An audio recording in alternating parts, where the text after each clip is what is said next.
Nós, a Europa, tem a ver com a Europa, tem a ver consigo. À sexta, uma reflexão sobre a atualidade europeia. Ana Rita Barros, membro do time Europe da Comissão Europeia, é a nossa interlocutora esta tarde. Muito boa tarde, doutora Ana Rita Barros. Boa tarde, Ana Marta. Foram conhecidas as previsões de outono. O que são estes dados, que ao que parece são dados a conhecer periodicamente, sendo que estes de outono são considerados os mais importantes? Portanto, estes dados saíram recentemente. Normalmente a Comissão Europeia divulga dados de natureza económica 3 vezes por ano. Os de inverno em fevereiro, os da primavera mais ou menos março, abril, e estes de outono em outubro, novembro. Estes são fundamentais porque normalmente indicam os programas de ajustamento que os Estados-membros têm que fazer para o ano futuro. Daí nós chamarmos muitas vezes o semestre europeu, que é uma designação que surgiu em 2011 e que tem a ver exatamente com as recomendações que a União Europeia faz a alguns Estados sobre a sua situação económica nos mais diversos indicadores. Estas são particularmente importantes porque estamos na mudança de ano e dá origem, de facto, a ajustamentos orçamentais, porque os Estados-membros fazem também os seus orçamentos nesta altura, e se houver alguma recomendação que tenham que fazer, algum ajustamento, está na altura certa de procederem, de facto, às adaptações. Esta análise tem em conta todos os países da União Europeia? Todos os 28, todos os Estados-membros? Sim, todos os 28, mas divulga dados separados para a zona euro, que são 19 Estados, como sabemos estão 9 de fora ainda, e para os 28. Portanto, uma análise comparativa normalmente, embora a Comissão também defina linhas gerais para todos os Estados. São linhas comuns, abrangentes, todos os Estados têm essas recomendações. Desta vez são 3 pilares fundamentais: fomentar o investimento, com vista a restabelecer os níveis de emprego, dando continuidade às reformas estruturais e mantendo as políticas orçamentais equilibradas, o que a Comissão prefere chamar responsáveis. Fala-se em relançamento do investimento. Sim, relançar o investimento e relançar a indústria até, porque como nós sabemos, nos anos até recentes, a indústria foi deslocalizada na Europa, primeiro para os países da Europa Central e Oriental e depois para os países asiáticos. E agora tenta-se voltar a trazer, porque, pronto, um país que não produz, enfim, é muito mais dependente. Portugal foi durante muitos anos e ainda continua a ser, embora se tenha tentado inverter o ciclo, mas o ciclo da indústria não se inverte assim de um momento para o outro. Um país de serviços. E nós sabemos, e até nas recomendações que podemos falar no caso português, são exatamente isso. E Portugal, o seu crescimento normalmente está baseado no consumo interno, e depois, quando há mais valores para consumir, mais dinheiro para gastar, nós normalmente importamos. Porque também tivemos durante muitos anos aquela ideia do que o que é lá fora é que é bom.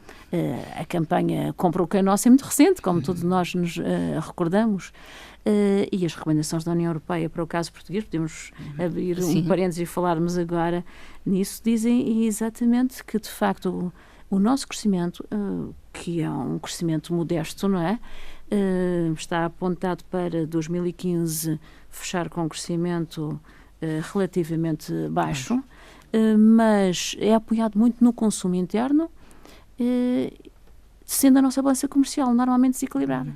E, de facto, nós aumentamos até este ano, e as previsões até ao fim do ano são de aumento das exportações, mas as nossas importações também aumentaram muito mais, o que leva a um saldo negativo. Nós, país, vimos a deslocalização de muitas empresas, particularmente para países asiáticos. Mão de obra mais barata. Mas principalmente porque nós não somos produtivos, não é só mão de obra barata, porque há estados do centro da Europa com ordenados mínimos elevadíssimos, que é o caso do Luxemburgo, que tem muitos portugueses. Mas os índices de produtividade são elevados, são países competitivos e nós não somos. Nós não somos competitivos temos em termos déficit de produtividade. Temos o déficit de educação.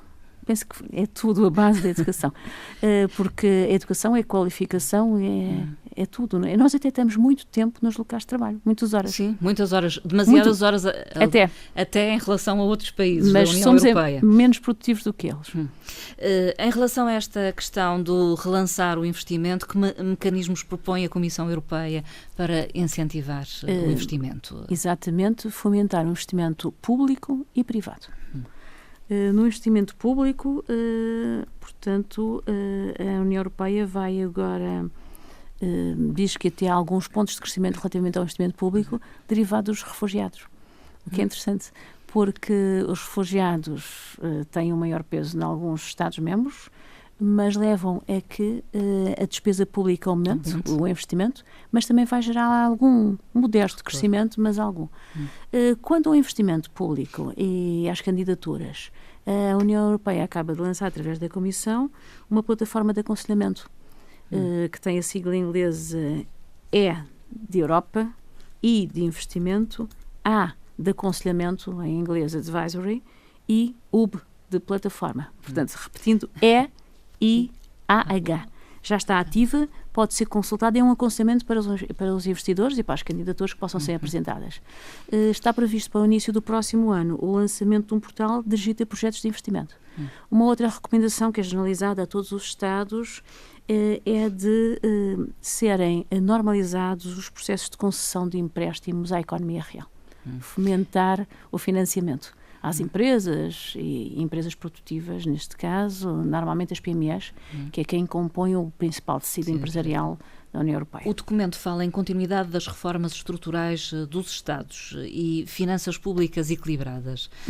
Fundamental estes aspectos? Fundamental, porque os países da zona euro têm que cumprir os chamados critérios de convergência. Nós ouvimos falar nos 3%. Sim. E fundamental para também haver alguma aproximação das economias europeias neste mercado interno. Ainda há bocadinho falamos da produtividade com níveis diferentes na Europa, conduz a muitas discrepâncias entre os Estados e entre os produtos. Há muitas divergências. Muitas, começando pelos salários, acabando na produtividade, na competitividade, nos serviços, na produção, enfim. Muitas.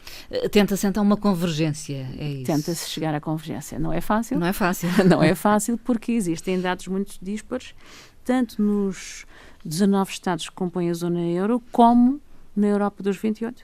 Por exemplo, a taxa de crescimento prevista para a zona euro deve-se situar em 1,6 para 2015, 1,8 para 2016 e 1,9 para 2017, mas na Europa dos 28 atinge valores até maiores.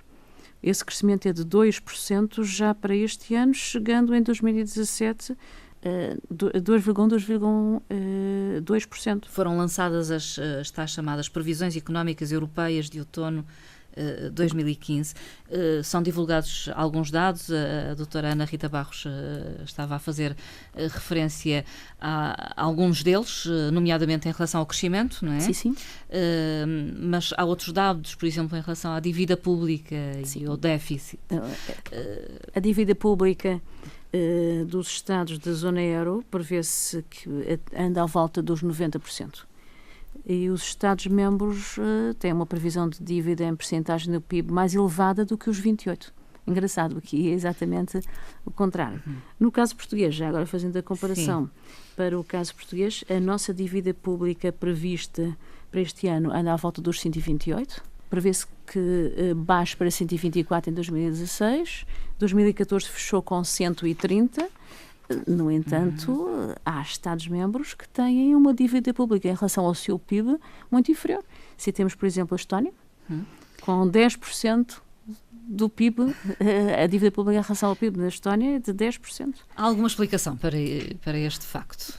Normalmente, para já... Tem a ver com o tecido económico empresarial da Estónia? Tem a ver com a estrutura. Uma questão cultural, uma questão... Temos que ver a história de onde é que vem. São os antigos países de leste, os chamados países de leste, integrados na antiga União Rússia. Das repúblicas socialistas soviéticas. Vem daí, não é? Portanto, eles estão agora a comemorar os 25 anos de independência, não é? Muito recente, e ainda têm aquela rigidez. E, além disso, também têm sistemas de controle mais eficazes, diria? Mais rígidos. Mais rígidos. É uma questão muito cultural, associa-se muitas vezes em termos religiosos até. Portanto, eles são mais cumpridores e não admitem o erro como um erro ressalvado como o nosso e que voltamos a repetir o mesmo, não é? São mais rígidos, o erro é para não acontecer. Segue-se a Dinamarca com 40,2%, temos também a República Checa com 41%, e se temos, por exemplo, a Alemanha com 71%. Enfim, há outros, podíamos Mas dizer. há países que se aproximam ao nosso, nestes termos. Não estamos sozinhos. Não estamos sozinhos. Não estamos sozinhos. Para já temos a Grécia, com 190 e tal %, enfim. Esse é um caso à parte. Mas também temos o caso da Itália, que se aproxima, e o caso de Espanha também se aproxima aos nossos níveis, embora nós estejamos a seguir à Grécia, não é? Nesse aspecto. Também, neste aspecto, podemos falar no crescimento previsível do PIB, portanto, da riqueza, para o próximo ano, em que a Irlanda e a Roménia se situam acima dos 4%. Portugal vai se situar à volta dos 1% e está acompanhado pela França, pela Alemanha e pela Itália. O curioso é que, por exemplo, a Irlanda foi um país que viveu há pouco uma situação de intervenção. Também, mas foi só no sistema bancário, foi um bocadinho diferente, da nossa. Do nosso caso. E é um país lá mais para cima. E depois tem uma indústria diferente, um tecido empresarial diferente. Esse aí é que tem um tecido empresarial diferente do nosso. Mas, por exemplo, temos crescimentos de 3% na Letónia, na Polónia, no Luxemburgo. Temos depois a Espanha, a Suécia, a Dinamarca, a Holanda, a Estónia e a Lituânia com 2%, acompanhados pela Eslováquia, a Hungria, a República Checa. Portanto, nós estamos aqui no nível inferior. Esperemos. É porque a indústria também não se revitaliza de um momento para o outro, não é? Todos estes documentos podem dizer se são reflexo ou fazem-nos perceber da necessidade e da vontade de coordenar políticas económicas convergentes nos diversos Estados. Porque, de facto, com estas situações díspares, portanto, as economias têm prestações completamente diferentes, o que é complicado. No mercado interno dos 28, em que nós fazemos todos parte deste conjunto de consumidores, em que não há fronteiras, não é? E quando vamos ao supermercado não comparamos, não é? Vemos o que é mais acessível, mais barato, portanto, no fundo, o que surge de países mais competitivos e mais produtivos. Muito a China, por exemplo? Muito, agora menos. A previsão também, uma das recomendações da União Europeia e uma das previsões para 2016 é exatamente apoiada no crescimento moderado dos países emergentes. Nomeadamente a China. Nomeadamente a China, que tem sido um mercado bastante importante. Também temos o problema dos países produtores de petróleo, que eram nossos clientes, digamos assim. Portanto, o crescimento é moderado para 2016 até a nível da economia global, apesar da redução do preço do petróleo e também apesar da retração derivada, podia até fomentar as exportações derivada do processo cambial do euro relativamente a outras moedas padrão, que é o caso do dólar. Não é? Não há uma política externa comum, não há um exército comum na União Europeia, mas tende a haver uma governação económica da União. Sim, governação económica comum tende a haver exatamente para ajustarmos os mecanismos europeus e para evitarmos estas discrepâncias interestados. E isto surgiu em 2011 com mais força, diria. Sim, foi uma decisão de 2010, aplicada em 2011. O primeiro ciclo da coordenação das políticas económicas é exatamente em 2011 e resulta das necessidades de coordenar essas políticas, tentando prevenir as divergências e assegurar a convergência e a estabilidade no espaço europeu. Pode dar-nos a entender como é que funciona esta questão do semestre europeu? Portanto, em outubro de cada ano, os Estados-membros apresentam os seus projetos orçamentais para o ano seguinte à Comissão, que os analisa e emite um parecer em novembro, que é exatamente este que nós tivemos a analisar. Sabemos bem que Portugal não apresentou este ano. Não fez. Mas, apesar disso, a Comissão não deixou de fazer as recomendações e a análise da economia portuguesa. Insistiu muito com Portugal para que o fizesse. E até o Comissário manifestou a sua preocupação, embora compreendendo Portugal não ter apresentado, até a Comissão adiou a entrega e a divulgação dos resultados exatamente pelo caso português. Espero que Portugal apresenta e depois na altura faz as devidas adaptações. E depois dessa data a União Europeia analisa e propõe reformas estruturais Estado a Estado, se for um caso disso, apresentando recomendações, e muitas vezes os Estados têm que reformular as suas orientações e recomendações procedendo aos devidos ajustamentos e voltando a apresentar os documentos à Comissão, que depois faz... É obrigatório que eu faça, então? É obrigatório, principalmente para os Estados da zona euro, muito mais relevante para esses, mas para todos, e muitas vezes gera os tais mecanismos de alerta que nós ouvimos falar, dos procedimentos excessivos de déficit, de dívida, em que o país depois tem que fazer os ajustamentos considerados necessários. Muitas vezes vai outra vez à Europa, volta para trás. E se não cumprir, pode ser penalizado. Pode ser penalizado.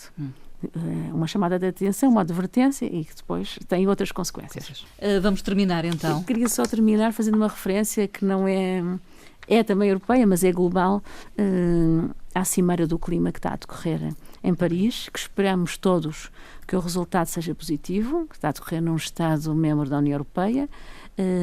Sabemos que a reunião de Copenhague 2009 não produziu os efeitos que pretendíamos, e queria só fazer aqui uma menção à mensagem do secretário-geral da ONU, Ban Ki-moon, e que disse que é fundamental reduzir o risco de catástrofes provocadas pelas alterações climáticas e que deve ser considerado este aspecto por cada Estado como de interesse nacional.